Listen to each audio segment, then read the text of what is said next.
e certificada ISO 9001-2015.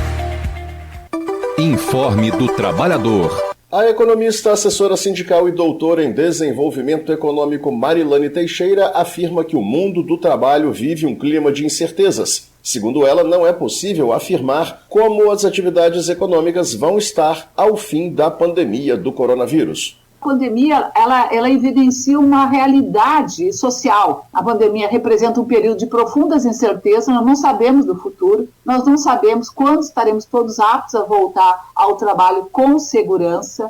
A gente não sabe hoje afirmar quais as atividades econômicas vão poder voltar, vão ter suas atividades normalizadas, quanto das pessoas que perderam os empregos hoje, que estão sem trabalho, vão conseguir voltar a se inserir novamente no mercado de trabalho. Então não há absolutamente nenhuma certeza sobre como vai ser o futuro. Informe do trabalhador. Oferecimento Sindipetro NF.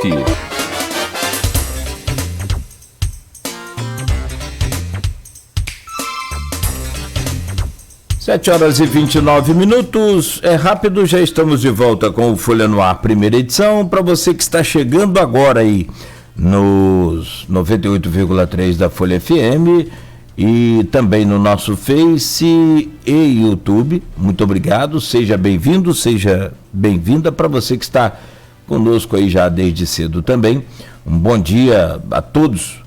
Hoje, feriado 6 de agosto. O programa recebe Jonathan Paes, ele é empresário e é pré-candidato a prefeito em Campos. Jonathan, eu trago aí o seu bom dia, cumprimento, né, pela sua presença, agradeço também, e logo a seguir o Aloysio já starta essa pauta com você sobre a política em tempo de pandemia que está programada aí para esse início de programa. Bom dia, seja bem-vindo, Jonathan. Muito bom dia, Aloysio, muito bom dia, Cláudio Nogueira, muito bom dia a toda a nossa população campista e todos os ouvintes da Folha FM, Folha no Ar. Então, Cláudio, começou o primeiro bloco falando sobre pandemia. Hoje é o dia aí que voltam a abrir bares, restaurantes e, coincidentemente, no feriado, né, do padrão da cidade, que voltam a abrir bares, restaurantes e academias.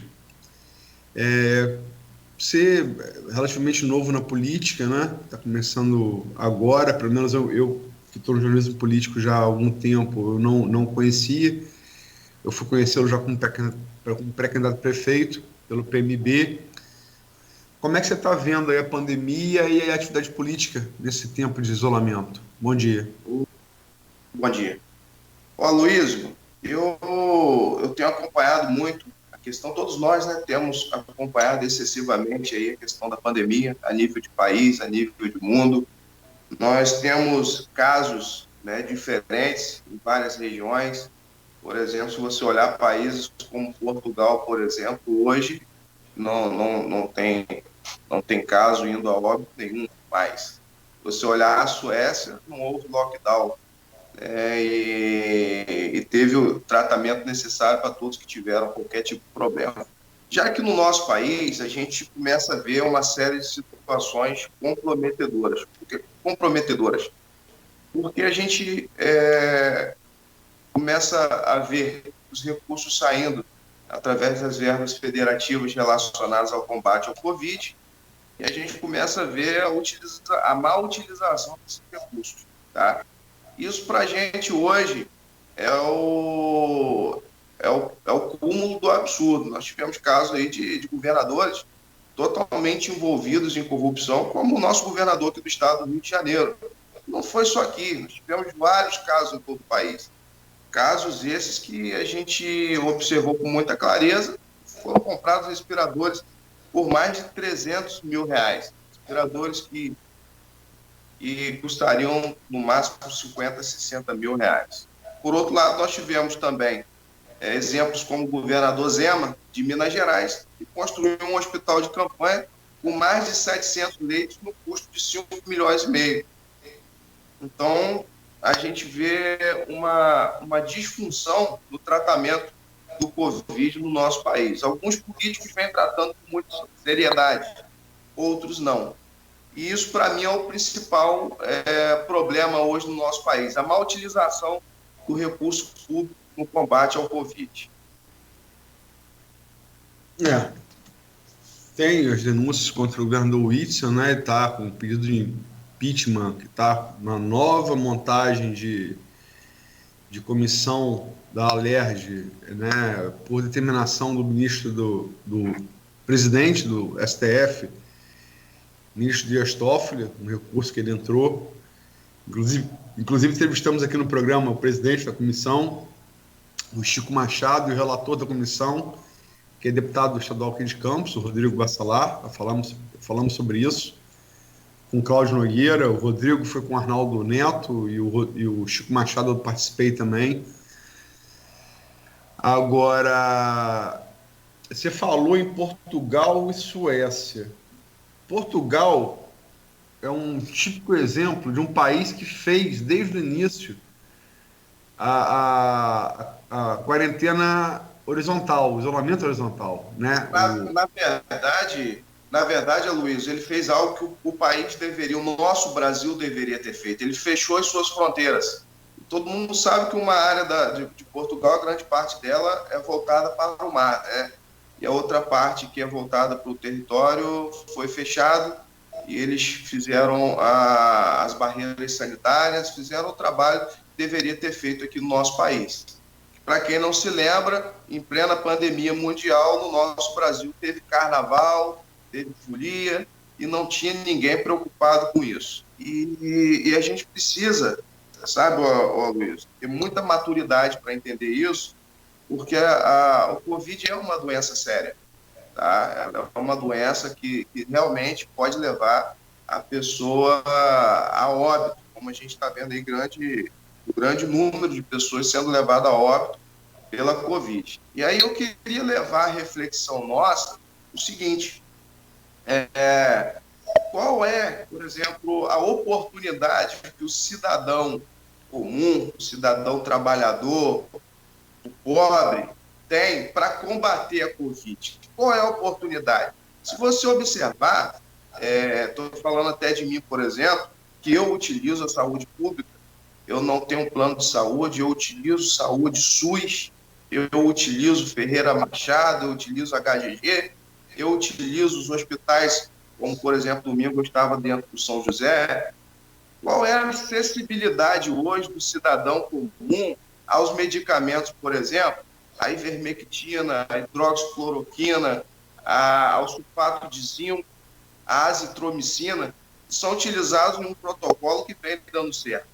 Então, eu queria me ater a um exemplo que aconteceu aqui no Brasil, aqui bem próximo da gente, tá? Que é a cidade de Porto Feliz, onde que tem um médico, prefeito, e esse médico, ele assumiu toda a autonomia para ele e utilizou esse protocolo para cuidar das pessoas que tiveram Covid, mas logo no início da doença. Logo assim que foi detectada a doença no paciente, eles utilizaram o protocolo e cuidou de mais de 1.500 pessoas sem necessidade nenhuma de intubar, sem necessidade de ir para o UTI, tudo sendo tratado no início do tratamento. E eu tenho um médico, um amigo ligado a esse grupo, eles têm um projeto, chama-se Médico pela Vida. Hoje já são mais de 1.000 médicos ligados a esse projeto, que estão aí difundindo essa ideia do tratamento inicial, utilização do protocolo. E a gente tem vários exemplos que vem dando certo a partir do momento que a pessoa tem acesso à medicação logo no início do tratamento. Você falou algumas coisas aí, eu estava querendo falar de Portugal, quando você estava querendo fazer um paralelo. Portugal faz fronteira com apenas 2 lugares, Espanha e Oceano Atlântico, né? Por óbvio, a Covid não entra por Oceano Atlântico, porque até onde se sabe, peixe não pega Covid. Então, pode estar só por Espanha. Portugal fez, desde o início, a quarentena rígida. Espanha não fez. o percentual não dá para comparar, a Espanha é um país maior que Portugal, tem população maior que Portugal, mas proporcionalmente, Portugal teve muito menos doentes que a Espanha, e a recuperação econômica de Portugal foi muito mais rápida que a Espanha. A Suécia faz fronteira com 3 locais apenas. Finlândia, Noruega e Mar do Norte. Peixe não pega Covid, não vai pelo Mar do Norte, pode vir pela Finlândia, pode vir pela Noruega. Finlândia e Noruega fizeram quarentenas rígidas. Suécia não fez.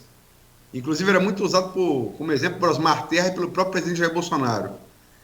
A quantidade, percentualmente, a quantidade de doentes na Suécia foi muito maior do que na Finlândia e na Noruega, e a resposta de reação, o tempo de reação econômica da Suécia foi muito mais lento, né?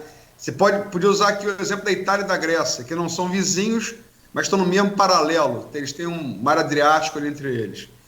A Grécia fez quarentena rígida, a Itália não fez, só fez quando não tinha mais jeito. A Grécia teve proporcionalmente muito menos doentes, a recuperação econômica foi muito mais rápida do que na Itália. E em relação à doença séria, lógico que é séria, ela matou mais de 100 mil pessoas. Já não é uma gripezinha ou um resfriadinho, como já se referiu o presidente da República.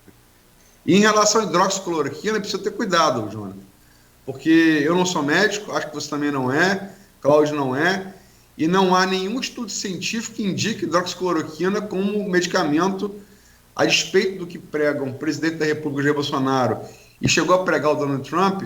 Não há nenhum estudo científico que aponte cloroquina como eficaz no tratamento. E os protocolos aos quais você se referiu, eles variam de hospital a hospital. Se for um prontocardio, por exemplo, o protocolo é um. Se for no Unimed, o protocolo é outro. No B do protocolo é outro. No Ferreira Machado, no HGG que você se referiu, o protocolo é outro. Agora, quem estabelece o protocolo é médico, né? É médico. Ou cientista, né? E em relação também que você falou do Zema, o Belo Horizonte, que no início tentou fazer a quarentena vertical, era usado como exemplo, até a hora que deu ruim, né? E Minas passou a ser o novo epicentro da doença depois do Rio e de São Paulo. Sim, mas ele hoje, por exemplo, é o segundo estado que mais tem credibilidade na parte de curar pessoas, né? E, o segundo melhor índice de cura do país hoje ainda é Minas Gerais. Na verdade, a doença está chegando, começou a chegar agora no final de julho, ao centro-oeste e ao sul do país, né? Porque o Brasil é um país imenso, né? Exatamente. E, na verdade, por uma questão de clima, né, a gente precisa entender que a climatologia, ela dificulta um pouquinho algumas situações, principalmente nessas épocas de frio, né, que propaga as doenças respiratórias, principalmente visando aí a questão do idoso, por exemplo, que está propício, né, pessoas que têm comorbidade, por exemplo, outras doenças, como diabetes, doenças, né, relacionadas ao coração.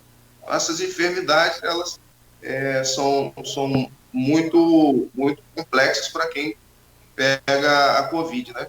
Quem já tem essas doenças é muito, muito ruim mesmo. Principalmente as pessoas com mais de 60 anos, né, que fazem parte da idade, né?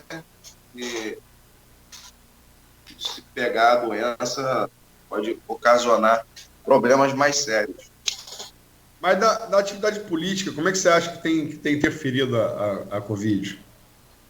Eu acho que, Luiz, que os recursos precisam ser bem empregados, que todo o recurso deve ser bem empregado para promover o melhor atendimento possível à população. Para mim, o maior problema da pandemia é a má administração pública dos políticos. São políticos utilizando a pandemia para se autopromoverem, políticos utilizando a pandemia para completar dinheiro. Então, eu sempre falo sobre isso. Pessoas honestas, pessoas sérias, capacitadas, locadas nas pastas que deveriam ser para salvar vidas e não para fazer política. Agora, você na sua atividade, como eu disse, você tem começou agora, recentemente, na política, né? Como é que você sente, assim, entrando na política, pelo menos como pré-candidato? É a sua primeira pré-candidatura, correto? Certo. Como é que você se sente estreando num tempo desse, num tempo de pandemia? Qual é a sua sensação? Aloysio, a gente está vivendo uma fase em todo o país de muita descredibilidade política, tá? A nossa sociedade já não suporta mais ser enganado mais uma vez. O que é isso? Nós já estamos cansados das promessas. Todo ano eleitoral vem político com a cara mais limpa e lavada do mundo e promete tudo. E quando ganha a eleição, não cumpre nada. E essa lorota vem de ano após ano após ano, e a gente não consegue ver resultados que a gente deseja como sociedade. E eu acredito que o país está em plena mudança. Eu acredito que o nosso Brasil está objetivando uma mudança política, porque entendeu que a política é muito importante para as decisões da sua sociedade. O Platão dizia que os bons que não se adentram pela política, tá, são condenados a serem governados pelos maus. Isso, para mim, foi um ponto prioritário, porque eu entendi que nós, população, e falo aqui como representante, né, de uma população sofrida e já não suporta mais essa política medíocre, esdrúxula, arbitrária, que a gente vê na nossa cidade, que a gente vê no nosso estado, que a gente vê em grande parte do nosso país, tá? Eu acredito que essa população hoje está se levantando e buscando uma mudança. A gente vê que bem próximo da gente, a cidade de Colatina, o prefeito Serginho Meneghelli, faz um trabalho de excelência.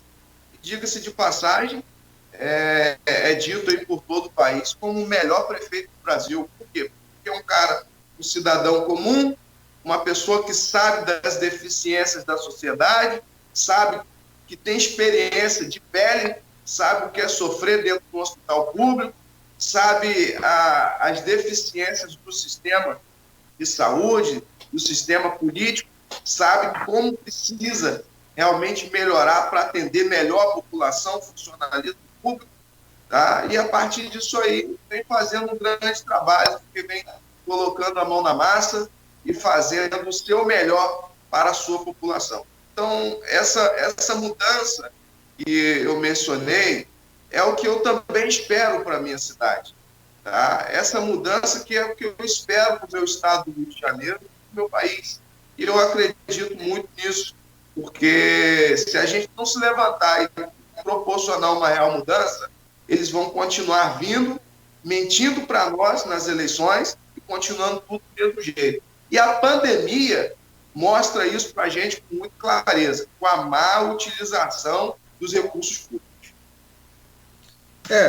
Eu concordo até com você, só que é bom lembrar que o governador Wilson Witzel, que você citou, que tem umas pesadas realmente contra ele, inclusive com mandado de busca e apreensão autorizado pelo STJ, Superior Tribunal de Justiça, como tem que ser para governador, né, se tem o foro do STJ e foi autorizado, ele foi eleito pouco tempo atrás com a proposta de mudança, né? Exatamente. Ao que tudo indica, eu na segunda não estou pré-julgando, quem tem que julgar é a justiça, mas o esquema que está revelado, tem evidências, que foi noticiado pela grande mídia, é o esquema de desvio da saúde, que foi a mesma área onde Cabral também cometeu grandes desvios, o mesmo modus operandi, o escritório de advocacia da mulher seria usado para lavagem de dinheiro, e com o mesmo empresário, Mário Peixoto. Quer dizer, a mudança não foi tão...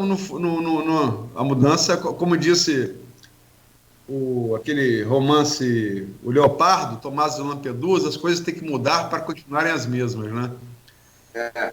E exatamente isso aí, citado, esse assunto aí citado por você muito bem, Aloysio, que a gente já não aguenta mais. Porque há 30 anos atrás, tinha um jovem aqui de Campos que falava isso, mudança, tá? Em transformação da cidade. Olha o que a nossa cidade se transformou. Olha o que o nosso município se transformou depois de 30 anos. Se você olhar, por exemplo, a história da nossa cidade, a soberania econômica do nosso município, tá? Nós produzimos 85% de todo o petróleo nacional. Nós éramos uma potência econômica a nível de país, a 7ª economia do país, o 7º maior PIB.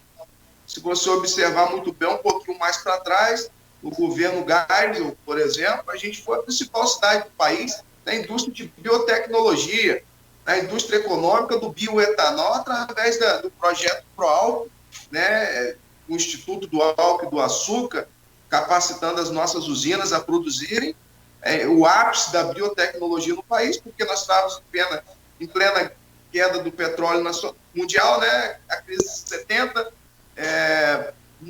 muito caro o petróleo refinado, a gente não tinha capacidade de refino, e não tinha recurso para abastecer a frota do nosso país. Então, Campos foi uma cidade importantíssima para que se difundisse o projeto ProAlco, né? E a gente fomos responsáveis por produzir grande parte da energia que moveu o país naquela época, né? E tínhamos um PIB fantástico, a indústria sucro-alcooeira na nossa cidade, ela despontava como tendências tecnológicas para o Brasil e o mundo, né, como a solução de fontes renováveis de energia para o Brasil e o mundo. E hoje, olha tudo o que éramos e olha o que somos. Olha todo o nosso potencial ao redor da nossa cidade e o porquê de não sermos mais nada daquilo que já fomos um dia. Então, o que eu estou falando? A gente está comentando de saúde, né? De saúde, de pandemia. Então, apenas deu uma pincelada no que a gente foi. A gente também foi referência em saúde pública, também ligada à indústria sucro-alcooeira. Se você olhar, por exemplo, o governo de João Figueiredo, nós tivemos a inauguração com a presença do presidente da República da época, aqui na nossa cidade, inaugurando uma ala do Hospital Plantadores de Cana, que tinha mais de 100 leitos, que tinha 2 centros cirúrgicos utilizados como UTI neonatal. Então, olha o que a gente já foi um dia, olha o que a gente é. Então, se você olhar com muita clareza, o que está faltando para a gente despontar de novo no cenário nacional? Porque até pouco tempo atrás, nós só apontamos no cenário nacional nas páginas policiais, com desvios de recursos de verba, com política mal feita, que está voltada para locupletar dinheiro público. Então, a gente, na minha opinião, e hoje eu sou um pré-candidato por causa disso, a gente precisa dar um basta nessa política. A gente precisa dar um basta, é preciso haver um rompimento nessa política arbitrária que foi instituída há muito tempo atrás, que rompeu com as nossas tradições, que rompeu com a nossa cultura, que rompeu com a nossa produção agrícola e sustentável.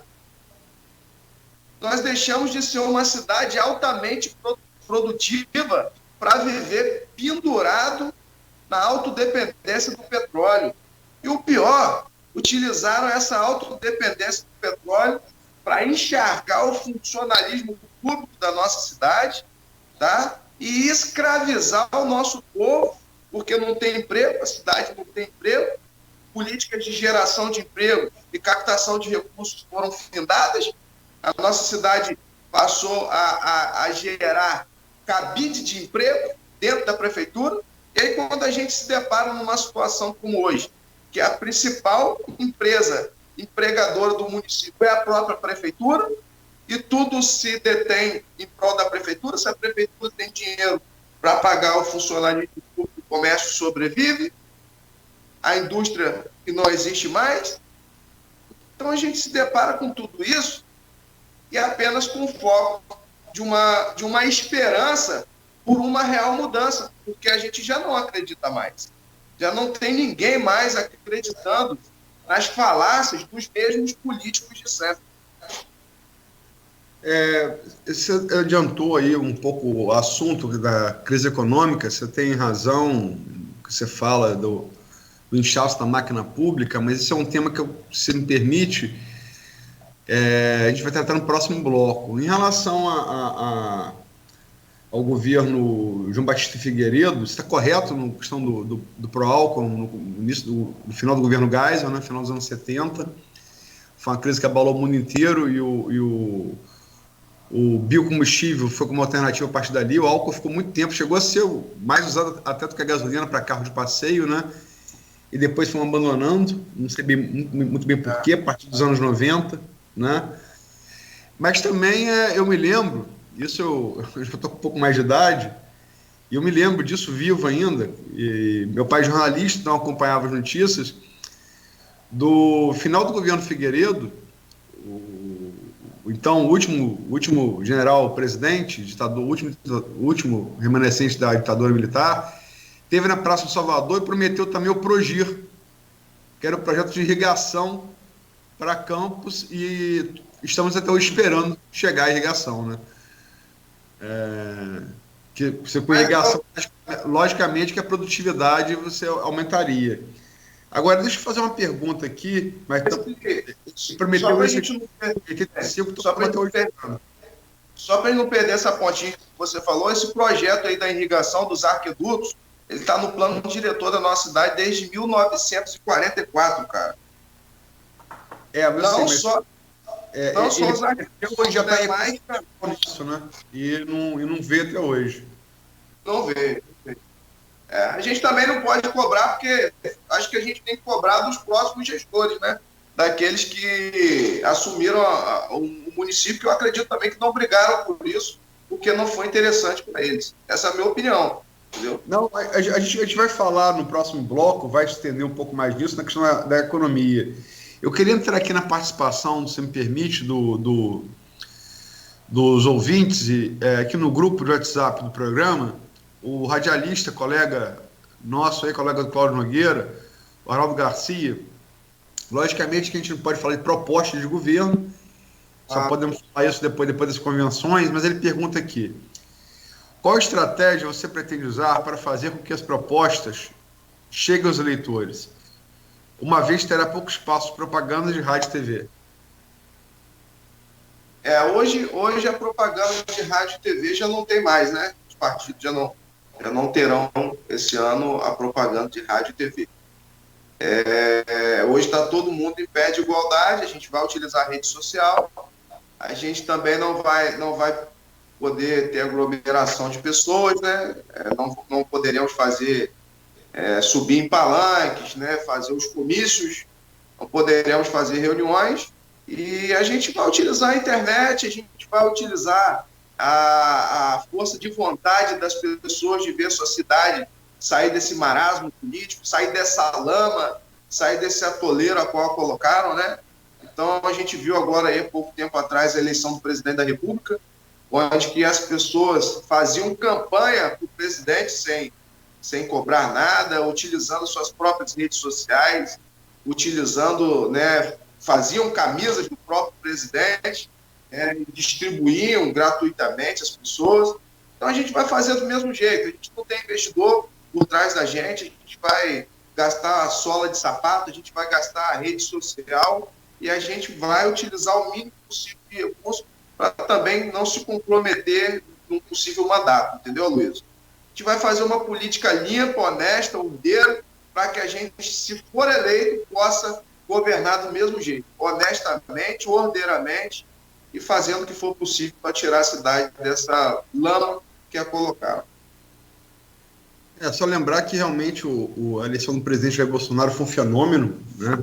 Acho que marcou a época na política brasileira, vai ficar, né? Está sendo estudado e vai ser, mas a parte todo o engajamento que gerou, você tem uma CPI da fake news, você tem um inquérito no Supremo Tribunal Federal e uma AIGE, uma ação de investigação judicial eleitoral no TSE. Então, não dá para dizer que são tão insuspeitas assim. Você não pode pré-julgar, mas elas estão sendo investigadas. Está investigado em 3 frentes, né? no Congresso Nacional, no Supremo Tribunal Federal e no Tribunal Superior Eleitoral. Vamos esperar, logicamente, que o resultado. Agora, a Flávia Ribeiro, jornalista, se estiver nos ouvindo, um beijo, Flávia. O que faz você querer ser prefeito de Campos? O que o motiva neste desafio?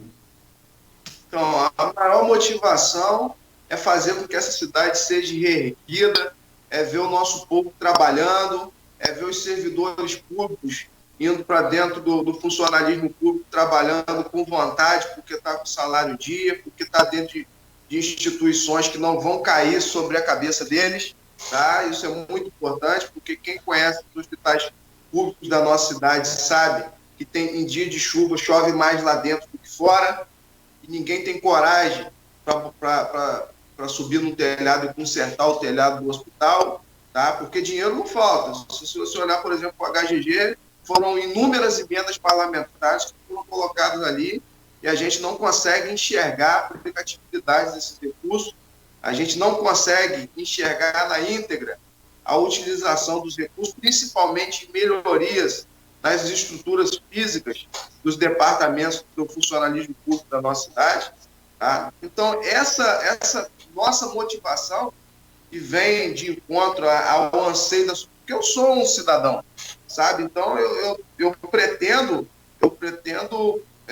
combater toda essa inépcia administrativa que vem sendo utilizada de anos e anos. E eu falo isso com muita clareza, Luiz, porque nós chegamos no limite. E a dificuldade financeira do nosso município impõe isso. Porque se a gente não tomar essas medidas cirúrgicas agora, o futuro da nossa cidade vai ser muito pior, vai ser muito mais catastrófico. Então, pessoas como eu, que outrora não tinha interesse nenhum pela política, que hoje se posicionam como pré-candidatos, motivados a uma real mudança, a uma real transformação, a uma real oportunidade de fazer o bem ao próximo. E aí eu digo que se a gente cuidar do próximo da mesma forma que nós gostaríamos que nós fôssemos cuidados, as coisas irão mudar, irão ter uma real mudança, porque a gente vai conseguir empregar os recursos nos lugares devidos. Pensa você, Luiz, na sua casa, se você tivesse uma tubulação, que a tubulação da sua casa estivesse toda furada, e aí como que a água chegaria até a torneira, lá na ponta? Ela não vai chegar. Por quê? Porque a tubulação está furada. Então a gente acredita que é necessário a gente trocar essa tubulação. E a tubulação hoje somos nós, somos os políticos, somos as pessoas que administram, que são responsáveis pela gestão pública.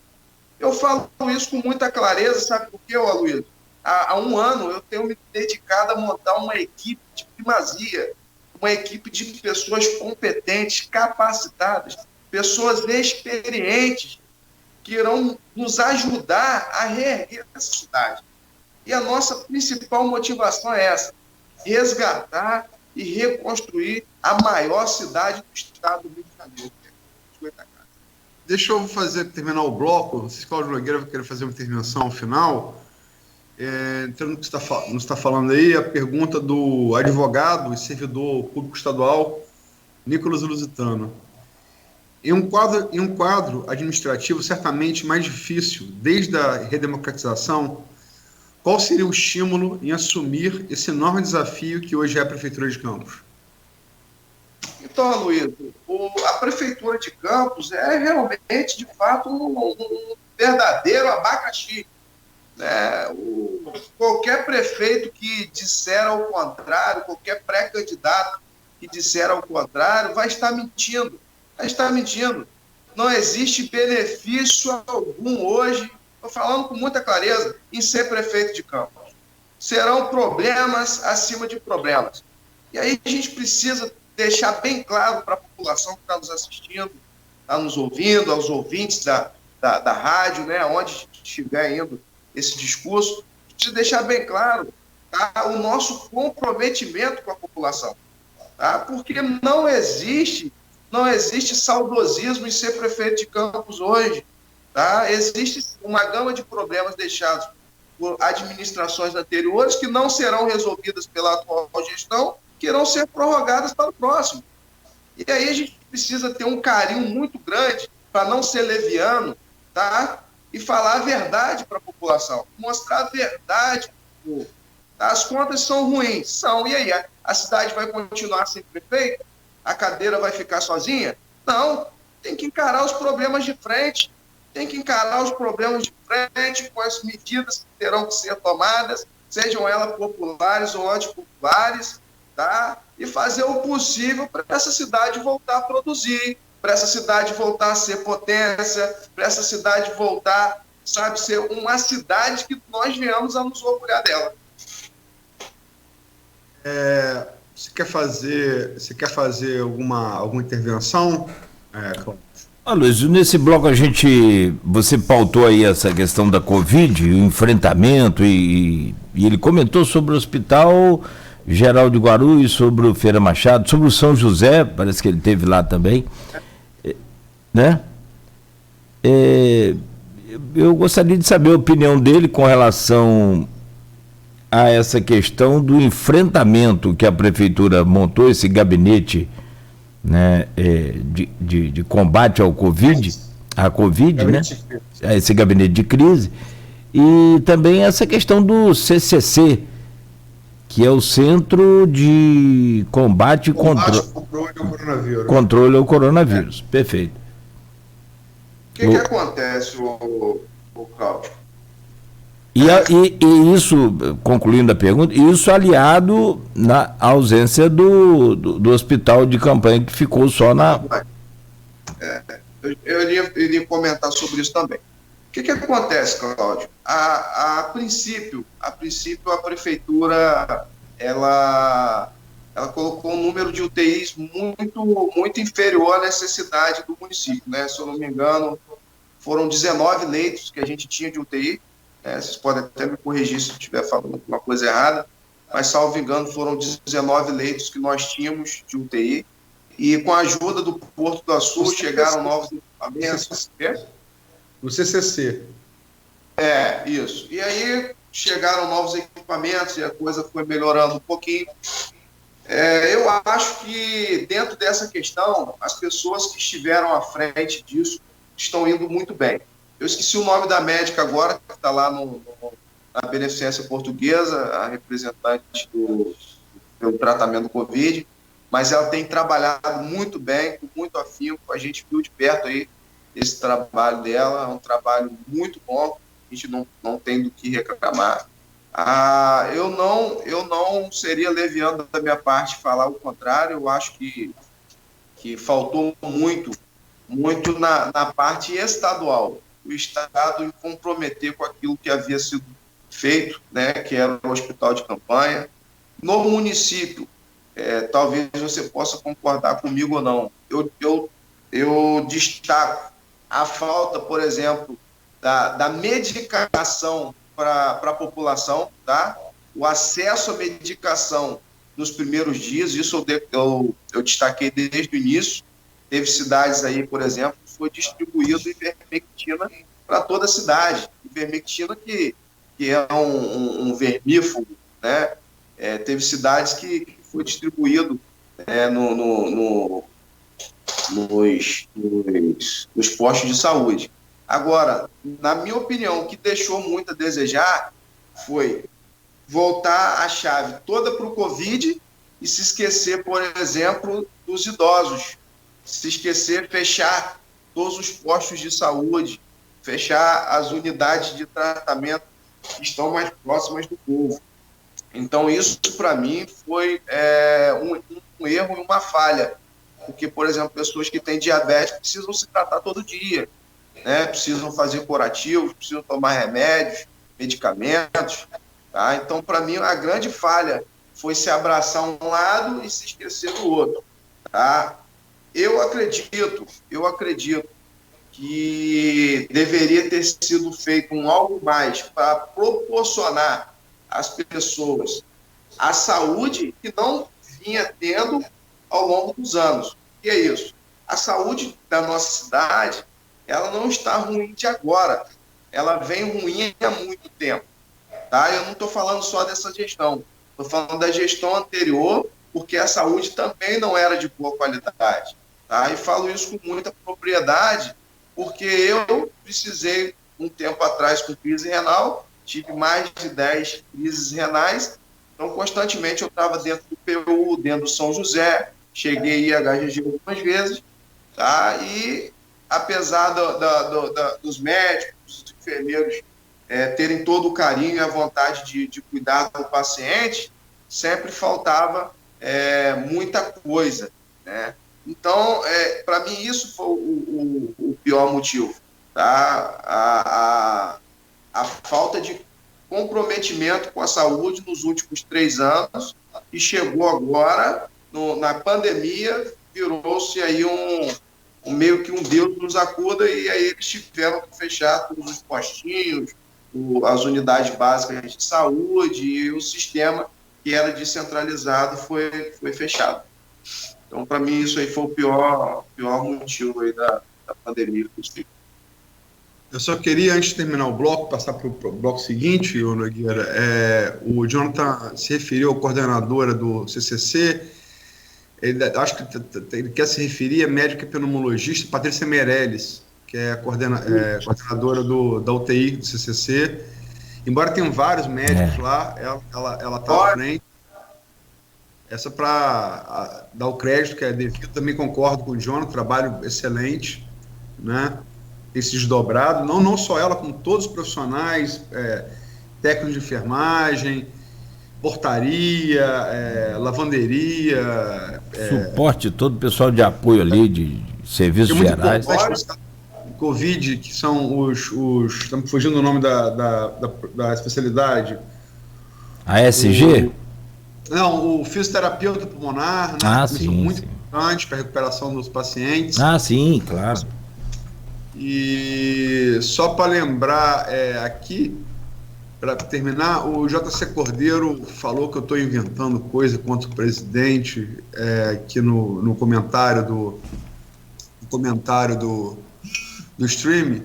JC Cordeiro, meu filho, olha só, eu falei que tem uma CP da fake news no Congresso, e acho que não precisa dizer que existe, né? Ela está parada por conta da pandemia. Você tem um inquérito das fake news, que tem como ministro relator o ministro Alexandre Moraes. Aconselho você, basta buscar no Google, não é muito difícil. E você tem no TSE 2 AIGs, ações de investigação judicial eleitoral, que pedem a cassação da chapa. Eu não estou prejulgando, não estou dizendo que está certo ou está errado, eu estou afirmando que existe, né? Que pede a cassação da chapa Bolsonaro e Mourão. A AIG, para você ficar mais fácil você pesquisar, AIG 0601-1369-44 e AIG 601-401-49. Não estou pré-julgando, porque tem que julgar são os ministros do Tribunal Superior Eleitoral, mas elas existem, tá bom? Vamos para o intervalo? Vamos lá. E sobre fake news, lá o Trump original, né, agarrou até o original, que o Trump original teve ontem uma postagem suspensa na sua rede particular, no Twitter, e sofre agora algumas sanções aí da administração desse aplicativo também. Como o Facebook derrubou vários sites fantasmas, né, de apoiadores do presidente, né? Vários. O que mais irrita qualquer cidadão, e aí eu tenho certeza que até o próprio JC Cordeiro deveria ficar irritado também, ou outros, que todos esses sites que foram derrubados tinham tinha verba do governo federal. O que mais irrita e impressiona a gente é isso. A matéria do Fantástico trouxe isso no domingo, né? Não é? Como comentou a partir do momento que virou governo, é lógico, né? Foi assim com o PT, é assim agora com o Bolsonaro. Também não é uma exclusividade de Bolsonaro, né? Isso. Foi assim com o PT também, teve aqueles blogs sujos, né?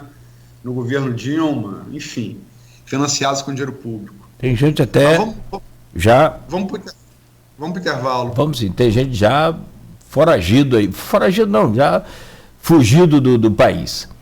Bom, são 8h13, tudo isso por conta desse inquérito e não é invenção.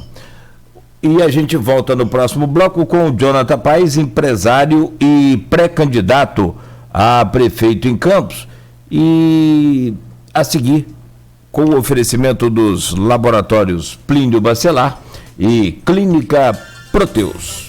Quando se pensa em exames laboratoriais